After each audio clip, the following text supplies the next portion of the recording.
gotta keep reading, 'cause this book's gonna be a good book. 'Cause this book's gonna be a good book. 'Cause this book's gonna be a good book to read. The Lion, the Witch and the Wardrobe. Chapter 13. Deep Magic from the Dawn of Time. Now, we must go back to Edmund.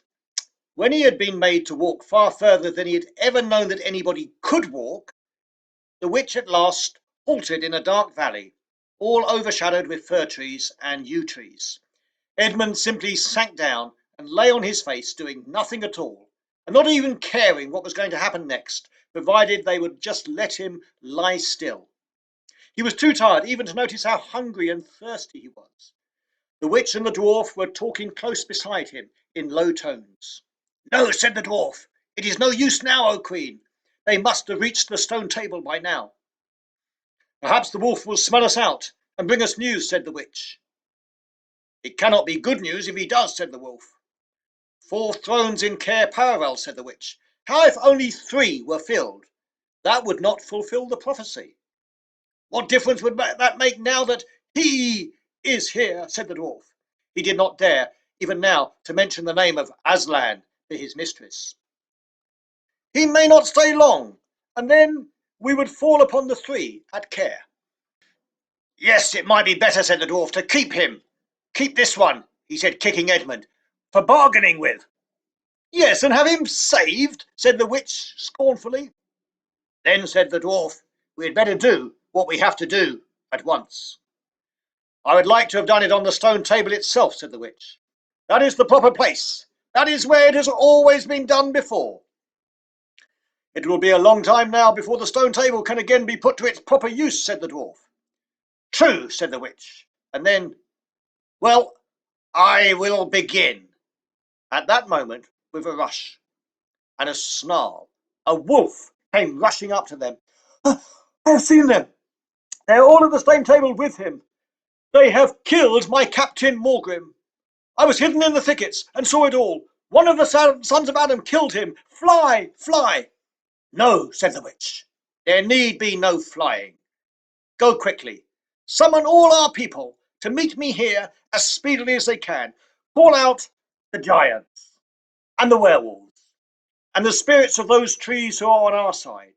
Call the ghouls and the boggles, the ogres, the minotaurs. Call the cruels, the hags, the spectres, and the people of the toadstools. We will fight." "What? Have I not still got my wand? Will not their ranks turn into stone even as they come on? Be off quickly. I have a little thing to finish here while you are away." The great brute bowed its head, turned, and galloped away. "Now," said the queen, "we have no table. Let me see. We had better put it against the trunk of a tree." Edmund found himself being roughly forced to his feet. Then the dwarf set him with his back against a tree and bound him fast. He saw the witch take off her outer mantle. Her arms were bare underneath and terribly white. Because they were so very white, he could see them, but he could not see much else. It was so dark in this valley under the dark trees. "Prepare the victim," said the witch, and the dwarf undid Edmund's collar, folded back his shirt at the neck. Then he took Edmund's hair, pulled his head back so that he had to raise his chin. After that, Edmund heard a strange noise. Whiz, whiz, whiz, whiz. For a moment he couldn't think what it was. Then he realized it was the sound of a knife being sharpened. At that very moment he heard loud shouts from every direction, a drumming of hoofs and a beating of wings, a scream from the witch, confusion all around him. And then he found he was being untied. Strong arms were around him, and he heard big, kind voices saying things like, "Let him lie down. Give him some wine. Drink this. Steady now, steady now. You'll be all right in a minute." Then he heard the voice of people who were talking not to him but to one another, and they were saying things like, "Who's got the witch? I thought you had her. I didn't see her after I knocked the knife out of her hand. I was after the dwarf. Do you mean to say the witch? Has she escaped? A chap can't mind everything at once. What's the? Oh, sorry, it's only an old stump." And just at this point, Edmund went off in a dead faint. Presently the centaurs and unicorns and deer and birds, they were of course the rescue party which Aslan had sent in the last chapter. They all set off to go back to the stone table, carrying Edmund with them. But if they could have seen what happened in that valley after they had gone, I think they might have been surprised. It was perfectly still, and presently the moon grew bright. If you had been there, you would have seen the moonlight shining on an old tree stump and on a fair-sized boulder. But if you had gone on looking, you would gradually have begun to think there was something odd about both the stump and the boulder. And next, you would have thought that the stump did look really remarkably like a little fat man crouching on the ground. And if you had watched long enough, you would have seen the stump walk across to the boulder, and the boulder sit up and begin talking to the stump. For in reality, the stump and the boulder were simply the witch and the dwarf. For it was part of her magic that she could make things look like what they aren't. And she had the presence of mind to do so at the very moment when the knife was knocked out of her hand. She had kept hold of her wand, so it had been kept safe too. When the other children woke up the next morning, they'd been sleeping on a pile of cushions in the pavilion. The first thing they heard from Mrs. Beaver was that their brother had been rescued and brought into camp late last night, and was at that moment with Aslan. As soon as they had breakfasted, they all went out, and there they saw Aslan and Edmund walking together in the dewy grass, apart from the rest of the court. There is no need to tell you, and no one ever heard what Aslan was saying, but it was a conversation which Edmund never forgot. As the others drew nearer, Aslan turned to meet them, bringing Edmund with him. "Here is your brother," he said, "and there is no need to talk to him about what is past." Edmund shook hands with each of the others and said to each of them in turn, "I'm sorry." And everyone said, "That's all right." And then everyone wanted very hard to say something which would make it quite clear that they were all friends with him again. Something ordinary and natural, and of course no one could think of anything in the world to say. But before they had time to feel really awkward, one of the leopards approached Aslan and said, "Sire, there is a messenger from the enemy who craves audience." "Let him approach," said Aslan. The leopard went away and soon returned, leading the witch's dwarf. "What is your message, son of Earth?" asked Aslan. "The Queen of Narnia and Empress of the Lone Islands desire for safe conduct to come and speak with you," said the dwarf, "on a matter which is as much to your advantage as to hers." "Queen of Narnia, indeed," said Mr. Beaver, "of all the cheek." "Peace, Beaver, peace," said Aslan. "All names will soon be restored to their proper owners. In the meantime, we will not dispute about them. Tell your mistress, son of Earth, that I grant her safe conduct on condition that she leaves her wand behind her at that great oak tree." This was agreed to, and two leopards went back with the dwarf to see that the conditions were properly carried out. "But supposing she turns the two leopards into stone," whispered Lucy to Peter. I think the same idea had occurred to the leopards themselves. At any rate, as they walked off, their fur was all standing up on their backs, and their tails were bristling, like a cat's when it sees a strange dog. "It will be all right," whispered Peter in reply. "He wouldn't send them if it weren't." A few minutes later, the witch herself walked out on the top of the hill and came straight across and stood before Aslan. The three children, who had not seen her before, felt shudders running down their backs at the sight of her face, and there were low growls among all the animals present. Though it was bright sunshine, everyone felt suddenly cold.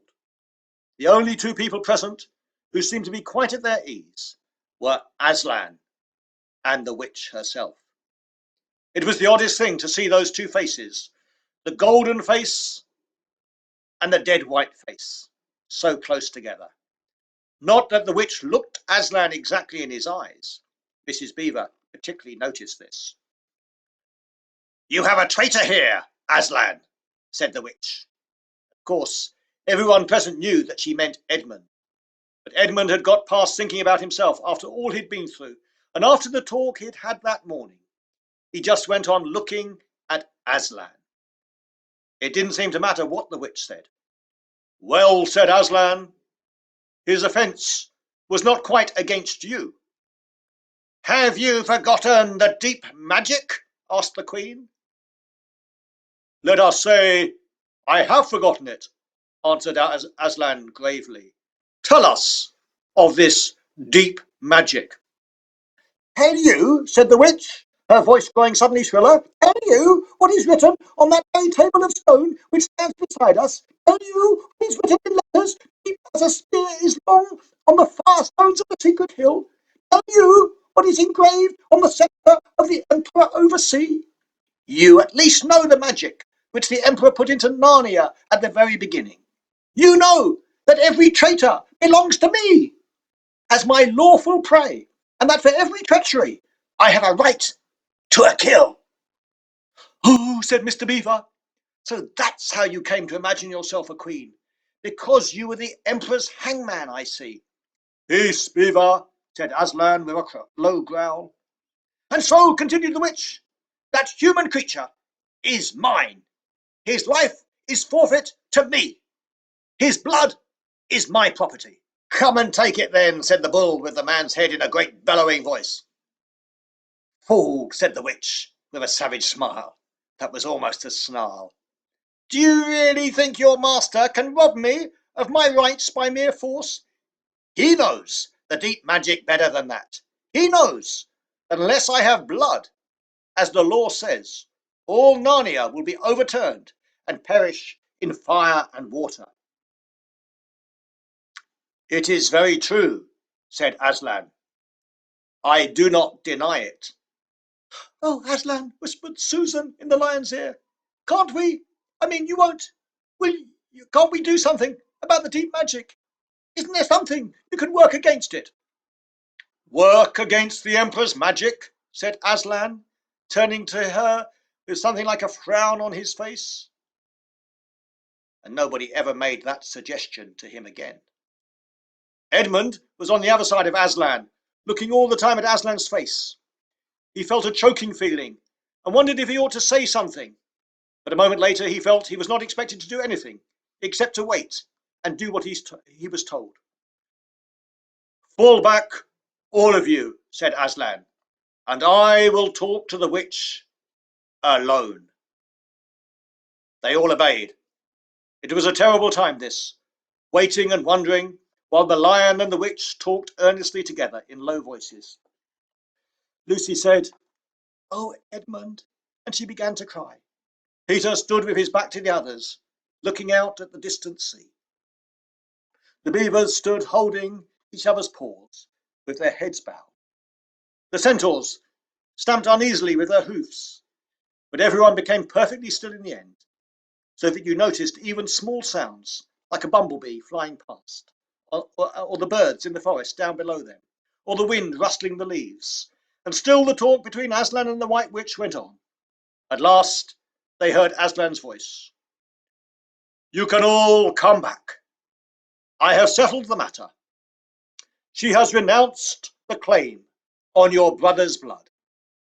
And all over the hill there was a noise as if everyone had been holding their breath and had now begun breathing again, and then a murmur of talk.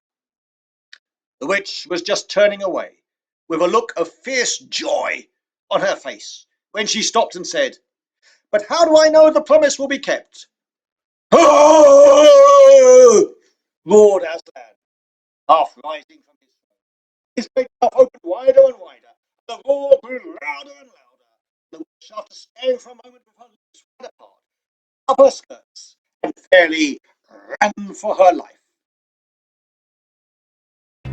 Gotta keep reading, 'cause this book's gonna be a good book. 'Cause this book's gonna be a good book.